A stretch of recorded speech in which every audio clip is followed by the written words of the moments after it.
A child's mind is innocent, pure, and has a desire to uncover the secrets of the world. Yet, for many of them, they do not live an easy life. Many children in my country are vulnerable because they do not have a proper school to go to. This has led to increase in the dropout numbers. Girls are getting married at an early age. In many unfortunate cases, they also end up being trafficked. Without proper education, the underprivileged children end up working as domestic laborers.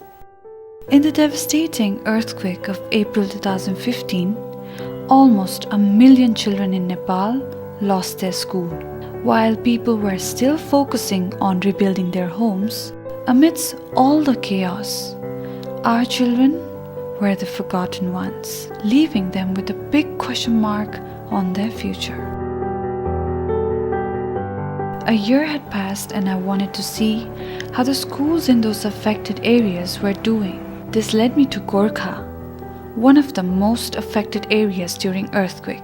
It broke my heart to see how the kids were still studying under such a sad situation. Looking at the scenario and talking with the teachers and local people, I found out that due to the damaged structure of the school building, the school was on the verge of close down.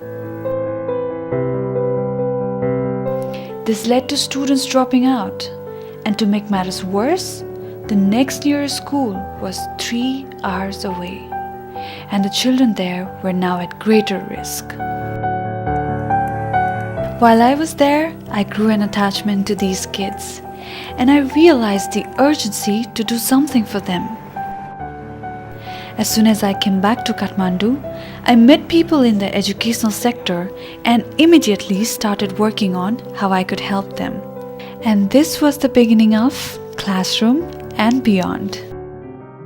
The idea of Classroom and Beyond is to first provide proper classrooms for the kids to study, where learning can be fun, and then going beyond classrooms to facilitate a better learning environment for the children of that village.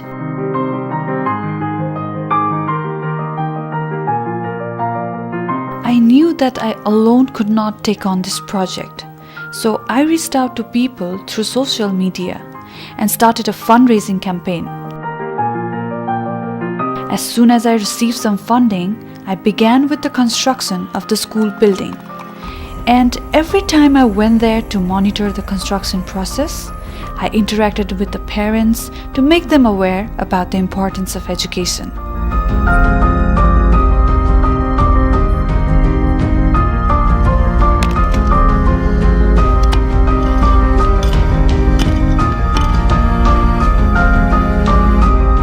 It was not just about building the classrooms back, but the real challenge was to restore the lost hope of these kids toward learning.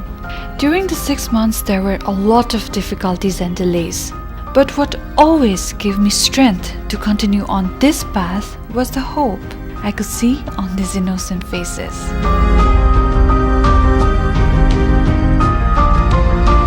With the support of local community and young enthusiastic volunteers, we managed to finish the construction of that building.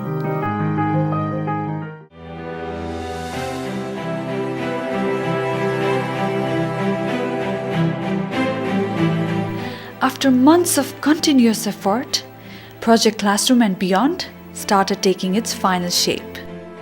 With a proper building, we were able to add a kindergarten, a playground, classrooms filled with teaching materials and resources. Now that the building was ready, there was a need to add new teacher, so we hired one. I also spent time with the teachers discussing on how we could improve on the quality of teaching techniques so that the kids could learn better. Because it takes a village to educate a child, I also spent time with the local community, especially the mothers of the village, explaining them on how they can contribute to their children's learning. Education has the power to change lives. With Classroom and Beyond, I got the opportunity to touch the lives of these children. And it also turns out that they touched mine. I believe this project is just a beginning. There are millions of other children just like them who have been denied proper education. I make it my mission to help as many such children as possible. I believe I've found my purpose.